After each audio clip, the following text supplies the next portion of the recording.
नमस्कार, मैं हूं चंद्रभान। आप देख रहे हैं बिले दस्तक। बिले दस्तक इस समय पहुंचा है ग्राम पंचायत भरोलिया में राम जानकी मंदिर पर। यहाँ एक मंदिर है और बताया जाता है कि मंदिर का जो टीला था वो बुद्ध के ज़माने का था, काफ़ी वर्षों पुराना है। लेकिन यहाँ पे एक बाबा जी आए, भगवत दास। उन्होंने एक कुटिया बनाई और लगभग 80-90 साल इस मंदिर को हो चुका है। और इसकी क्या क्या खासियत है वो हमारे साथ एक बाबा जी हैं, हम उनसे बात करते हैं, जानते हैं मंदिर का क्या इतिहास है। क्या नाम है आपका? हमारा नाम है संतराम दास। कहाँ का रहने वाला हो आप? भरोलिया। ये जोन राम जानकी मंदिर है। राम जानकी मंदिर बाबा भगवत दास के आए और यहाँ पर मड़ई बनाकर रहने लगे। हम्म, लगभग 90 साल तक अन बीत गया। हम्म, उनकी शरीर छूट गई। हम्म, अभी मंदिर का निर्माण हुआ और मंदिर पे बाबा जब बीत गए इसके बाद और संत लोग रहने लगे। इसके बाद वो भी बीत गए। आज आने मौके पर हम्म, विजय बहादुर यहाँ पर सेवा कर रहे हैं हम्म। मंदिर का। बाबा जी एक चीज़ बताओ, ये कितना साल पुराना मंदिर हो? लगभग बोर्ड के 2500 वर्ष हो गया। हाँ। 2500 वर्ष हो गया यह मंदिर। जैसे मान लीजिए अलीगढ़वा और गनवरिया और यहाँ का मंदिर, यहाँ का कोर्ट एक ही पीरियड का था। अब भाई इसके आगे भगवान जाने क्या हो हाँ था।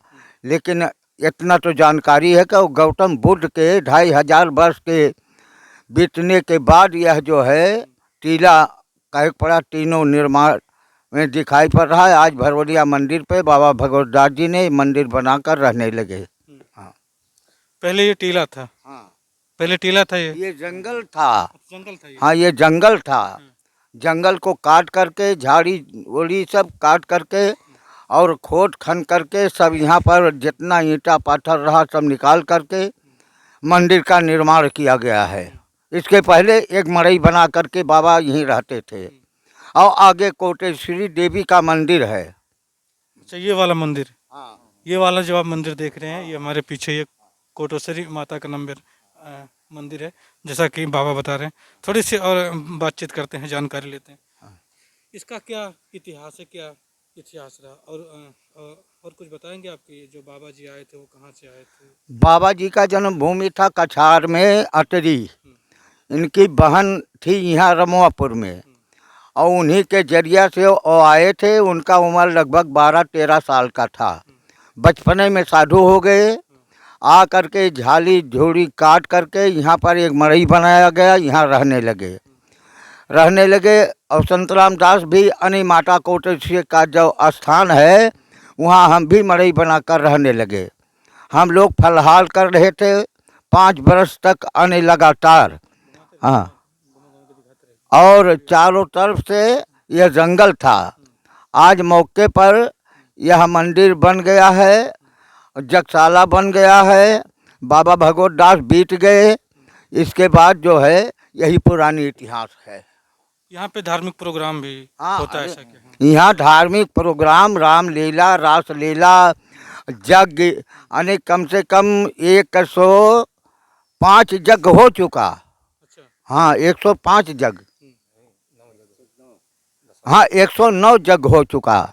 बाबा भगवत दास के रहते हुए 109 यज्ञ चल चुका रह चुका। अब इसके बाद जो है जब उन बीत गए उनके बाद हम लोग करवा रहे हैं यज्ञ। हाँ 95 महाराज जी यज्ञ करवा करके बीते हैं। इसके बाद तो हम लोग करवा रहे हैं यज्ञ। तो 109 वर्ष हो गया। एक हाँ हाँ यज्ञ 109 यज्ञ हो गया। जग जग जब करते हैं आप लोग, प्रोग्राम करते हैं, तो इसके खर्च कहाँ से आप लोग लाते हैं, कैसे आ पाता है? चंदा मांग करके हम लोग करते हैं। यह गांव नगरी में 4-10 गांव में आप जैसे लोगों से अन्य चंदा ला करके करते हैं। व्यक्तिगत कौन कर पाएगा भाई यज्ञ है? इस समय क्या स्थिति है राम जानकी मंदिर की? इस समय स्थिति है यहाँ पर एक यानी यही पुजारी समझिए, यहाँ का कर्मचारी समझिए, विजय बहादुर यही अपना सेवा में लगे हैं। और दुर्गेश चौधरी, बाबा संतराम दास और श्रीमान अने दुबे, यही 3 लोग हम मिल करके यज्ञ का अने जितना चंदा चौपाटी होता है हम ही लोग कर रहे हैं। जजमान जी अपने हैं, हाँ जजमान जी इधर खड़े हैं, जग के जजमान। ये हाँ, और हमारे रुदल सहानी ये जजमान रहते हैं। इनके पिताजी यज्ञ का जजमान रहते हैं। हाँ, हमारे साथ एक युवा साथी हैं जो मंदिर की सेवा में लगे रहते हैं, सरवण जी। इनसे भी बात करते हैं, जानते हैं मंदिर के बारे में। जी सर, धन्यवाद आपका बहुत बहुत हमारे मंदिर को समय देने के लिए। देखिए, हमारा उम्र अभी 29 साल के हैं हम, लेकिन इस मंदिर से लगाव हमेशा हम लोगों का रहता है। लगभग अपनी उम्र 12-14 साल से हम भी यहाँ आ रहे हैं।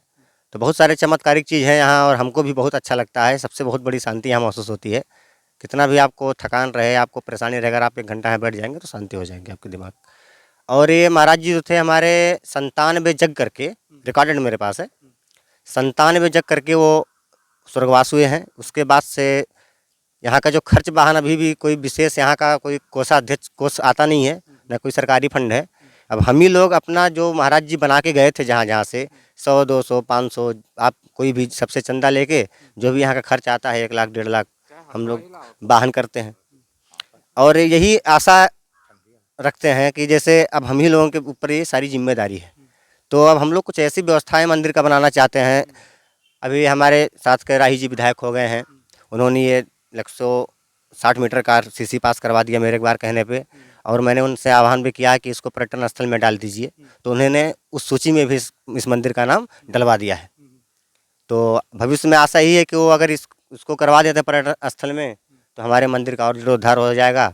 और ये बहुत प्राचीन मंदिर है और बहुत इस लगभग आस्था का, बहुत सारे हिंदुओं का आस्था का केंद्र है। लगभग 10, 15, 20 गाँव के लोग यहाँ शिवरात्रि में लगभग तकरीबन कम से कम 5 से 10 हज़ार लोगों की भीड़ होती है। और सुबह 4 बजे से लेकर 12 बजे तक लाइन लगी रहती है जल चढ़ाने की। मंदिर की स्थितियाँ जैसा कि हम देख पा रहे हैं तो जर्जर होती जा रही है। पीछे अभी आपने बताया कि चंदा वंदा लगा के कुछ मंदिर में पेड़ और पुराने लगे थे महाराज जी के ज़माने का लगाया हुआ, तो लगभग 60-70 हज़ार उनका पैसा मिल गया था। बाकी हम लोग कोई 5 बोरी सीमेंट, कोई 10 बोरी, कोई 1,000, कोई 2,000 देके लगभग 2.25-3 लाख का पीछे मंदिर निर्माण कराए हुए हैं। अच्छा, दिखाएंगे आपको? हाँ, आइए मंदिर आपको दिखाते हैं। चलिए, वो मंदिर दिखाया जा रहा है जहाँ पे पुराने होने की वजह से पीछे गिर गया था। और हमारे जो ये इतना भाग दिखाओ, इधर दिखाओ। ये इतना भाग जो दिख रहा है पीछे, 2 कमरे बने हुए हैं। श्री राम जानकी मंदिर का मुख्य स्थल ये है जो भगवान पहली बार निर्माण हुआ था, इसी वजह से इसको पहली बनाया गया है। और पैसा ना होने के कारण, भाई हम लोगों के पास ज़्यादा फंड तो है नहीं, तो अब उसी पे इसको रोक दिया गया है। अब भविष्य में फिर से मेहनत हम लोग कर रहे हैं कि ये जो आगे वाला पार्ट आपका दिख रहा है, अब ये आगे निर्माण किया जाएगा। इसके आगे का जो पार्ट ये भी जर्जर पूरी तरह से है, कभी भी गिर सकता है। अगर कोई आगे बढ़कर आपकी मदद करता है, सहयोग देता है, तो आगे क्या करेंगे आप? हमारे पास जितना भी सहयोग आता है हम सार्वजनिक रखते हैं। पहली बात, हमारी समिति है 21 की, अध्यक्ष, कोषाध्यक्ष, महामंत्री, सदस्य सब हमारे पास रजिस्टर मेंटेन हम लोगों का है। हम लोग अपना बैठक करते हैं हफ्ते 10 दिन में, अपना जो भी मंदिर के बारे में जो भी भलाई हो सकती है हम लोग करने का प्रयास करते हैं। और जो भी कोष आता है हम सभी लोग सार्वजनिक रखते हैं कि भाई 21 लोग हैं तो 21 लोग का मत अलग अलग होता है कि किस प्रकार से अच्छा किया जाए। उस कोष को हम लोग यहाँ हर हालत में लगाते हैं और यही आशा करते हैं कि और ज़्यादा कोष हम लोग एकत्रित करें। अपने पास से भी देते हैं हम लोग, लोगों से भी लेते हैं, ताकि इस मंदिर का जीर्णोद्धार अच्छे तरीके से कराया जा सके, जिससे कोई भी यात्री गण आए या कोई भी बाहरी आगंतुक आए तो उसको सारी सुविधाएं मुहैया कराई जा सके। यहाँ पे मंदिर पे पहले की पुरानी चीज़ें क्या है, वो हमको कुछ आप दिखा सकते हो जो बहुत पुरानी चीज़ें हों? बहुत पुरानी चीज़, जैसे आपका ये कुआं देख लीजिए, हम जानते हमारी उम्र हाँ, से पहले का कुआं। है। चलिए चलते हैं कुआं पे। आइए। कैसे चला जाए? इधर से आइए। इधर से। मंदिर पे एक बहुत पुराना कुआं है और उसकी क्या खासियत है, हमारे साथ जो बात। ये हाँ दिखा सकते हैं जी, कौन ये सा? पीपल का पेड़ जो है हाँ, बहुत ही पुराना है, हाँ, उसी काल का है। ये हम लोगों का लगाया हुआ नहीं है। ये पीपल का पेड़ बहुत ही प्राचीन है, हमारी उम्र से पहले का है। लगभग हमें लग रहा है 100 साल 1.5 साल से ठीक अधिक ही होगा। आइए और दिखाते हैं आपको यहाँ का प्राचीन।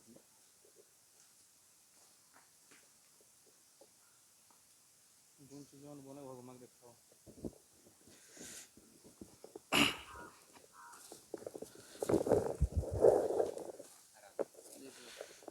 चीजें बोले ना वो चीज़ें लोकेशन बनाओ।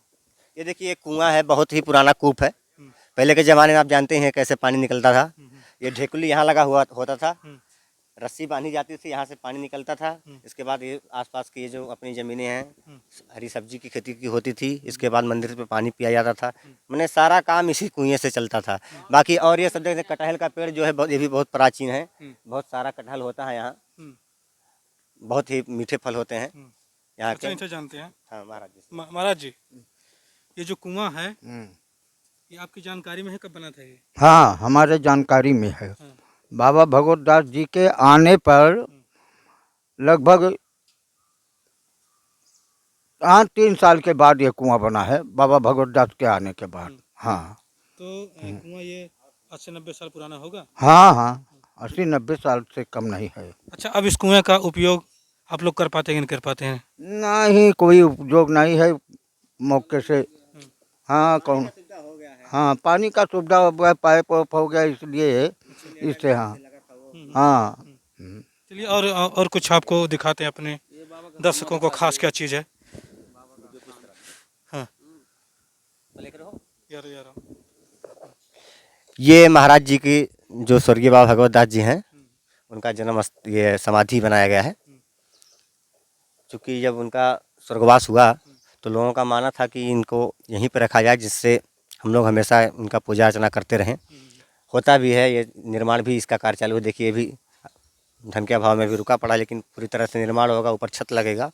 और ये इनका देख सकते हैं आप, ये 2006 में 12 मार्च 2006 को इनका स्वर्गवास हुआ है। और क्या खास चीज़ है और ये दिखाते हैं जी। ये बॉर्डर एरिया देख रहे हैं, विकास खंड कार्यक्रम का यूपी नेडा के तरफ से लगा था। श्री भागीरथी चौधरी प्रधान हुआ करते थे 15 साल पहले लगभग, तभी ये लगा था। 10,000 लीटर की टंकी लगी है, ऑटो सोलर लगा हुआ है। यहाँ पानी चलता था, यहाँ 10 टोटी लगी होती थी। पूरे गांव के लोग आके यहाँ स्नान करते थे। लेकिन ये ख़राब हो गया, तब से इस पर कोई भी विचार विमर्श, बहुत बार हम प्रयास किए, लेटर भी लिखे बहुत सारे लोगों को, लेकिन कोई भी विभाग का आदमी इसको अभी तक रिकवर नहीं करा सका, ना रिपेयर करा पाता है। ये खराब हुए कितना साल हुआ होगा? लगभग 8 साल 10 साल हो गए, 8 साल। आपने विभाग को शिकायत किया? हाँ किया था, कोई कार्रवाई नहीं? नहीं हुआ। शिकायत मतलब लिख प्रार्थना पत्र दिया था कि इसको सही कराया जाए। कोई सुनवाई नहीं। और बहुत ज़्यादा समय भी नहीं दे मिलता है, थोड़ा सा हम लोग भी बिजी हो जाते हैं अपने दैनिक कार्यक्रम में। तो जब कोई आश्वासन मिलता है तो उस पर और दौड़ते, लेकिन नहीं हो पाता है तो फिर अपना काम करने लगते हैं। इसी क्रम में हमारे साथ यहाँ के युवा बीडीसी हैं, उनसे भी जानते हैं कि इनके स्तर से ये जो समस्या है क्या ये दूर हो पाएगी कि नहीं। सबसे पहले तो भाई साहब आप लोग को नमस्कार। मैं ग्राम सभा भरवलिया का बीडीसी हूँ इस समय।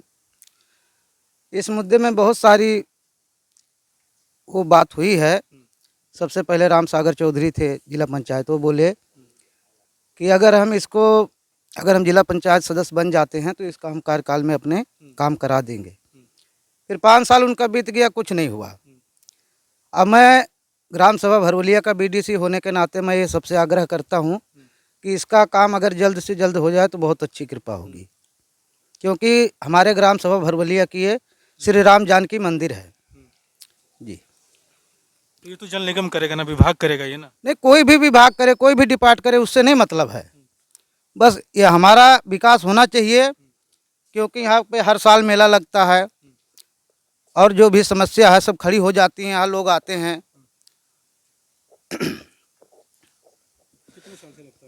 मेला तो यहाँ बहुत साल से, हम लोग पैदा भी नहीं हुए थे तभी से लग रहा है जी। क्या खास है इस राम जानकी मंदिर की, कुछ बताएंगे आप? श्री राम जानकी मंदिर में ये खास है, यहाँ सब खास ही खास है जी। यहाँ पे आप देखिए हमारे जो बुजुर्ग बाबा जी हैं, अब हम लोग तो उनके सामने बच्चे हैं, उनको काफ़ी जानकारी होगी, उतना ज़्यादा तो हमें कुछ पता नहीं है। लेकिन ये है कि ये माता रानी की भावना से जो भी श्रद्धा से आता है उसका काम पूरा हो जाता है, मनोकामनाएं पूरी होती हैं आने से जी। अच्छा, मेला कब लगता है यहाँ? मेला यहाँ शिवरात्रि महाशिवरात्रि के दिन मेला लगता है और बड़ी धूमधाम से मेला लगता है। करीबन यहाँ 50 गांव के जनता इकट्ठा होती है और बहुत आनंद पूर्वक से यहाँ से उत्सव से मेला लगता है। शासन प्रशासन भी रहती है, हम लोग भी रहते हैं, कोई चीज़ की दिक्कत नहीं है, सब कुछ आनंद पूर्वक से हो जाता है। लेकिन यही समस्या है कि अब यहाँ का हालत तो आप देख ही रहे हैं। बाकी साथ में एक और साथी हैं दुर्गेश जी। जी नमस्कार। ना बताइए, मंदिर जो बना है जी ये अभी यहाँ किस किस चीज़ की और ज़रूरत है, क्या हो जाए तो बेहतर होगा, जी सर देखिए आप लोग जरूर चालू पूजा अर्चना कर पाएंगे? जी सर ज़रूरत तो इस मंदिर पे बहुत अधिक है, क्योंकि थोड़ा अगर नल की व्यवस्था हो जाए वो भी सही है, कुछ धर्मशालाएं बन जाएं, गरीबों की सेवा हो, और ताकि ऐसे ऐसे चीज़ हम लोग यहाँ सोच रहे हैं, ताकि जो गरीब बच्चे पढ़ नहीं पा रहे हैं, पढ़ाई की सोच रहे हैं, जो बच्चे भूखे मर रहे हैं, उनको हम लोग ऐसा मतलब योजना बनाना चाहते हैं कि कुछ अनुदान दिया जाए इस मंदिर से। तो हम लोग बहुत इस मंदिर के बारे में सोचते हैं कि ऐसे लोगों को कल्याण के लिए ऐसी ऐसी योजना लाया जाए कि सरकार भी हम लोगों की मदद दे, ताकि हम सबका ये कल्याण करें। ये मंदिर राम जानकी जो है ये कोई ऐसा मंदिर नहीं है, इतना शक्तिशाली दिव्य शक्ति मंदिर है, ताकि ये सिर्फ जो जानते हैं वो सब जानते हैं, जो नहीं जानते हैं तो भाई अलग बात है, लेकिन जो जानते हैं इस मंदिर को तो बहुत भव्यशाली मंदिर है। लेकिन हम लोग ये यज्ञ करते हैं, ये श्री विष्णु महायज्ञ, ये इस बार जो हो रहा है वो 110वां यज्ञ हो रहा है। तो हम लोग बचपन से जुड़े हुए हैं मंदिर से, और जो महाराज जी थे हम लोग को छोटे छोटे बुला करके ये मतलब कहने के लिए शिष्य हैं उनके हम लोग, और कर रहे हैं। और हम सभी से जो भी ये वीडियो देखेंगे उसी अनुग्रह करूँगा कि ये मंदिर आप लोग किसी भी हालत में सहयोग दे करके इतना आगे बढ़ाइए, इतना आगे बढ़ाइए, ताकि ये मंदिर आग हम लोग किसी की सेवा में, किसी गरीब के किसी इलाज के लिए अगर कोई ज़रूरत हो तो इस मंदिर से हम लोग उनको इलाज कराया जाए। ये बच्चों के पढ़ाने का आइडिया कैसे दिमाग में आया? देखिए मंदिर का ये है कि एक मंदिर जो होता है वो कल्याण के लिए होता है। तो हम लोगों को ऐसे हमारी जो कमेटी है बैठक किया गया कि इस मंदिर पे ऐसे ऐसे योजना लाया जाए ताकि लोगों को कल्याण हो। तो हम लोग ये सोचे कि कुछ गरीब बच्चे हैं जो नहीं पढ़ पा रहे हैं उनको पढ़ाया जाए, संगीत पढ़ाई है और तमाम पढ़ाई है, तो हम लोग व्यवस्था करेंगे। जैसे जो संगीत में पढ़ना चाहते हैं हमारे बाबा जी हैं जो अपनी हर कला है, तो धीरे धीरे ऐसे कुछ, हाँ ढोलक है, हारमोनिया है, सब लोग हैं। तो ये लोग भाई बूढ़े हो गए हैं तो भाई नौजुवक की ज़रूरत है। तो हम लोग ये चाहते हैं कि ताकि हमारी जो पीढ़ी आए तो वो हमेशा के रहे, इसलिए हम लोग सोचे। फिर हमारी कमेटी ने कहा कि एक अस्पताल की भी ज़रूरत अगर रख लिया जाए कि जैसे जो गरीब हैं, दवा नहीं हो पा रहा है, पैसे नहीं हैं, तो उनके लिए कुछ इलाज के लिए ऐसी व्यवस्था किया जाए ताकि उनका इलाज हो। नहीं तो आपके अगल बगल में गवर्नमेंट के अस्पताल तो हैं जहाँ 1 रुपये में पर्ची कटती है, तो फिर इसका मतलब क्या? नहीं, जैसे लोग जाते हैं ऐसी बातें नहीं है, लेकिन हम लोग सोचे हैं कि हमारे राम जानकी मंदिर से इलाज हो ताकि हमारे मंदिर का नाम बढ़े, इसके वजह से। और जो चीज़ है कि हम लोग ऐसे धर्मशाला भी चाहते हैं कि जो बहुत से लोग हैं जो भोजन नहीं पाते हैं, तो हम मंदिर के उपयोग से उनको भोजन दिया जाए। हाँ, यही सब हम लोग को व्यवस्था है। गौशाला की व्यवस्था हम लोग सोच रहे हैं, लेकिन क्या है, गौशाला, गौशाला की व्यवस्था? हाँ, तो कि कुछ गायें रहें, लोग सेवा करें, कुछ स्कूल चलाएं, इस तरह भी तमाम योजनाएं हैं। लोगों से यही अपील करते हैं कि जो भी वीडियो देखेंगे थोड़ा सपोर्ट कीजिएगा ताकि ये मंदिर आगे बढ़े। स्कूल का जो बात आपने किया, जिक्र कहाँ से आया, तो मेरा ही दिमाग, मैं उनका साथी रहते हैं, दोनों मित्र हैं। इस कारण से सोचा गया कि हमारा जो हिंदू धर्म की पढ़ाई है वो कोई भी सरकार नहीं कराती है। सीधी सी बात है सरकार से मेरी। जो भी हमारे गुरुकुल थे, जो भी हमारे सनातन धर्म की स्कूल थी, मुस्लिम कॉलेज आपने बहुत देखा होगा, हर गांव में आपने मदरसे देखे होंगे, कहीं भी गुरुकुल का संस्था देख रहे हैं आप? नहीं देख रहे हैं, विलुप्त हो गया है पूरी तरह से। हमारे सनातन धर्म जो है डूबता हुआ जा रहा है। इस कारण से मेरा निजी सोच है कि जो हम खोलेंगे उसमें कन्वेंट की पढ़ाई नहीं होगी, इंग्लिश की पढ़ाई हम करेंगे, करवाएंगे उसमें, लेकिन सबसे पहला हमारा जो ध्येय होगा हमारा संस्कृत होगा, हिंदू धर्म से रिलेटेड पढ़ाई होगी, सारी पढ़ाई में विज्ञान भी पढ़ाया जाएगा, भाई जीवन में जो उनकी जरूरत सब कुछ पढ़ाया जाएगा। लेकिन हिंदू धर्म का जो अस्तित्व है, हिंदू धर्म के बारे में जो जानना चाहिए, उसकी भी पढ़ाई हम लोग गुरुकुल से कराएंगे, पूरी तरह से निःशुल्क किया जाएगा। हमारा सोच है आने वाले समय में 100% किया जाएगा। जो भी बच्चे होंगे फ्री में उनको यहाँ भोजन दिया जाएगा, फ्री में कपड़ा दिया जाएगा, पूरी साल का पढ़ाई निःशुल्क रहेगा। टीचर हमारे तरफ से रहेंगे, भोजन हमारे तरफ से, कपड़ा हमारी तरफ से। ये आपने जो प्लान बनाया है, ये लक्ष्य कब तक पूरा कर लेंगे और कैसे पूरा हो पाएगा? ये लक्ष्य पूरा हमारे पास तो कोई साधन है नहीं। जैसे आज हम जग की पूर्ति करते हैं, अच्छा काम है तो सभी लोग सहयोग करते हैं, उसी तरह से हमारा जो प्रयोजन है वो अच्छा है। लोगों के सामने हम रखेंगे कि ये हमारा लक्ष्य है, हम बच्चों को फ्री पढ़ाना चाहेंगे, जो उसमें डोनेशन देना चाहेंगे देंगे धीरे धीरे। और हमारा आशा है कि आने वाले समय में उसमें बहुत सारा पैसा आएगा। जो हमारी कमेटी होगी उसमें ज़्यादा पैसा इकट्ठा होगा तो उसमें सब जो भी मंदिर के बारे में निर्माण करना होगा, जिससे जैसे आगे बढ़ाना होगा उससे बढ़ाया जाएगा। अच्छा, अभी जब हम लोग खड़े थे तो आप एक सूरदास के बारे में चर्चा कर रहे थे, जी, हम तो क्या क्या है? अब थोड़ा सा बताएंगे? उन्हीं के बारे में आपसे मैं बात कराना चाहूँगा। ये सामने हम बात करेंगे पहले अच्छा, तो मैं बताना चाहूँगा, तो मेरे उम्र के पहले क्या मुझे याद नहीं है, लेकिन ये बताया जाता है कि छोटे से थे तभी किसी कारण से कोई गलत दवा इनके आँखों में डाल दी गई। पहले दवाई तो उपचार होता नहीं था, डॉक्टर होते नहीं थे। गांव में कोई बताया कि कोई कुछ डाल दो, आँख लाल था तो कोई बताया कि ये डाल दो राखी और कुछ करके तो ये सही हो जाएंगे। तो डाल दिए तो इनका आँख तभी से ख़राब हो गया, आज तक वो उनको दिखा नहीं। अच्छा, तब उनकी उम्र कितनी रही होगी? तब लगभग तकरीबन मुझे 3 साल, लगभग 2.5-3 साल। तो जब महाराज जी आए तो ये भी थोड़ा बड़े हुए, 14-15 साल के, तो ऐसे आने जाने लगे। गांव से मंदिर तक ये चले आते हैं बिना देखे। तब से यही महाराज जी जो स्वर्गीय भगवत दास जी महाराज हैं, उन्होंने ही अपने हाथों से, यहाँ हारमोनियम ढोलक सब होता था, बड़े बड़े विद्वान आते थे महाराज जी के उसमें। उनका क्या नाम है महाराज जो आते थे? ज्वाला प्रसाद। ज्वाला प्रसाद हारमोनियम के बहुत बड़े वो हैं, मास्टर हैं, सबको सिखाते थे। उन्हीं के द्वारा महाराज जी यहाँ रख के एक 1.5 महीना 2-2 महीना इनको सबको सिखवाए हैं। आज ये अपने जीवन में बहुत खुश हैं, महाराज जी को धन्यवाद भी देते होंगे। 1000-1500 डेली इस समय कमा रहे हैं। बैंड बाजा में और कहीं भी जहाँ भी सिंगिंग का काम होता है हारमोनियम का, जाते हैं बजाते हैं, रेडियो भी बनाते हैं। बताया जाता है ये जो हमारे पीछे मंदिर देख रहे हैं ये कोटेश्वरी माता का मंदिर है। तो यहाँ के लोगों द्वारा ये बताया जाता है कि यहाँ पे एक बहुत पुराना पेड़ लगा था और जब उसकी टहनियाँ काटते थे तो रक्त प्रवाहित होता था, यानी कि उनके टहनियों पे जब कुल्हाड़ी चलती थी तो रक्त निकलता था, खून बहता था। ज़्यादा जानकारी हमारे साथ मंदिर से जुड़े लोग हैं, इनसे हम जानते हैं क्या वाकई में ये सही था कि नहीं? क्या सही था। क्या था ये? रक्त एक बार गिरा था। वो हमारा जब तो जन्म नहीं हुआ था, कहने सुने तो बात कह रहा हूँ कि बाबा भी जी रहे तो कहने लगे कि एक जो पीपल का पेड़ है इसके नीचे एक और पेड़ था तो वो सूख गया था और ये पीपल का पेड़ छोटा सा ऊपर लगा हुआ था। तो पाकड़ का कहते हैं कि पाकड़ का पेड़ था। तो माता जी का ऐसा कृपा था इस पेड़ों पे कि एक आदमी का इंतकाल हो गया तो उसमें लगौना उगौना के रोटी ब्रह्मभोज के लिए, तो एक आदमी जो सदस्य थे इस मंदिर का कहने लगे कि जाओ उसमें से काट लो। तो गए काटने, एक कुल्हाड़ी चलाए तो ऊपर छटक गया, दोबारा कुल्हाड़ी चलाए तो धंस गया। जैसे उस कुल्हाड़ी को निकाले तैसे इतना तेजी से खून गिरने लगा।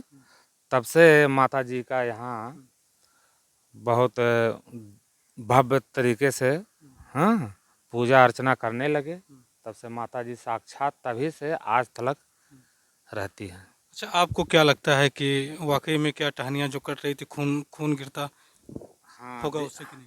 हम कितनी सत्य ये चीज़ क्या लगता है आपको, कितनी सत्य है? सत्य है हाँ, क्योंकि कोई भी कितनों गुस्से में चले आए आदमी घर से या झगड़ा या कुछ भी करके, अगर जो इस मंदिर पे खाली ऐसे यहाँ पहुँच जाए और थोड़ा देर स्थिर हो जाए, सब दुख दर्द दूर और दिमाग का इतना शांति मिल जाएगा कि कहने लायक नहीं है।